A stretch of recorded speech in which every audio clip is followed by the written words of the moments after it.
2 விஷயங்கள் தான். ஒண்ணு வெற்றி, இன்னொன்னு தோல்வி. வெற்றி அடைந்தவர்கள், தோல்வி அடைந்தவர்கள். கொஞ்சம் திங்க் பண்ணி பாருங்களேன்.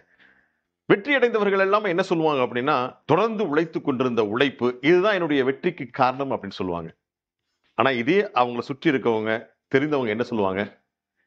எங்கேயோ அதிர்ஷ்டம். பயங்கரமா லக் அடிச்சிருச்சு.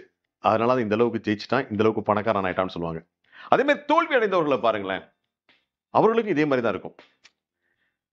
தோல்வி அடையும்போது மட்டும் தன்ன குறை சொல்லாம, நேரம் சரியில்ல, கடவுள் நம்ம கண் தொறந்தே பார்க்கல, யாருமே நமக்கு ஹெல்ப் பண்ணல. இப்படிங்கிற ஒரு ஒரு ஏக்கம் கண்டிப்பா வெளிப்படும்.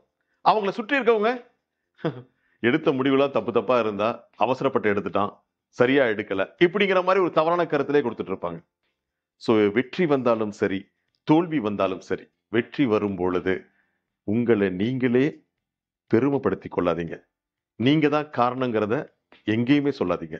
உங்கள சுற்றி இருப்பவர்கள் உங்களுக்கு தெரிந்தோ தெரியாமல ஏதோ ஒரு விஷயத்துல இந்த வெற்றிக்கான ஒரு சிறு முயற்சிய கொடுத்தவர்கள் தான் இதுக்கு முழுக்க முழுக்க காரணம். அதே மாரி தோல்வி வரும்போது என்ன செய்யலாம்?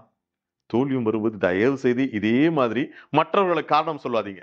ஏன்னா தோல்விக்கு மிக முக்கியமான முதன்மையான காரணம் நீங்க தான். நீங்க எடுத்த ஏதோ ஒரு தவறான முடிவு, நீங்க எடுத்த ஒரு ஒரு அவசரமான முடிவு இந்த தோல்விக்கு காரணம் அப்படிங்கிறத நீங்களே புரிஞ்சுக்கோங்க. வெற்றியா இருந்தாலும் சரி, தோல்வியா இருந்தாலும் சரி, சரியான மனப்பக்குவத்துல ஏற்றுக்கிட்டீங்கன்னு வச்சுக்கோங்களேன், வெற்றிங்கிற உண்மையான அர்த்தம் உங்க வாழ்க்கை முழுவதும் தெரியும். நாளைக்கு வேற ஒரு விஷயத்துல சந்திப்போமா?